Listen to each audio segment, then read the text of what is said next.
Björn Hákon, þú komst inn í Þórsliði í síðasta leik eftir meiðsl. Ertu orðinn 100% klár núna? Já, ég er alltaf klár þegar ég spila. Þannig að þú verður áfram með í næsta leik? Já, ég er með í næsta leik. Okay. Þróttur á föstudag. Hvað heldur að muni gera gæfumuninn? Það sé bara samheldin í okkar liði. Baráttan hjá okkur. Það lið sem kemur meiri baráttu og ætla sér. Sigur það vinnum, þetta eru 2 góð lið. Þannig að það er bara hvort liðið meira á tánum á föstudaginn. Það er bara svoleiðis. Þannig að þér líst vel á að mæta Þrótti og séu ekkert annað séu ekki til greina eða eitthvað? Við erum allir klárir. Það sást hérna á æfingu áðan, menn eru alveg 100% og ætla sér sigur á föstudaginn. Það er alveg klárt. Þannig að það er bara til okkur?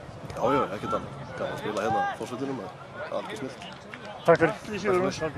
Jafntefli í síðasta leik gegn Nýja. Þú skoraði glæsi mark úr aukaspyrnu. Annar deildarleikur þar sem að þú ert að skora svona flotta bombur. Kona bragðið? Já, það er aldrei að vita sko.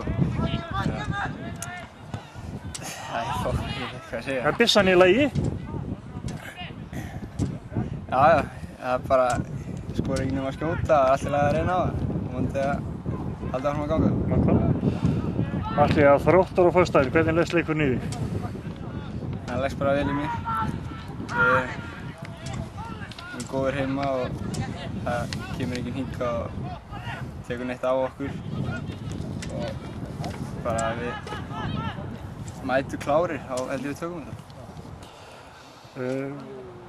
Þróttur spá með góðu gengi í sumar. Hvað er það sem þið þurfa að leggja aðaláherslu á til að hreinlega stoppa á eða landa sigri? Já, ég held bara að við spilum okkar bolta. Ef við klárir eins og við ætlum að gera og gera það vel, þá held ég að við vinnum bara. Við þurfum ekkert að hugsa um það. Og með góðri hjálp Mjölnismanna þá labbar enginn hérna í burtu með bros á vör? Nei, það er satt. Allir, gangi vel á föstudaginn. Takk fyrir. Takk.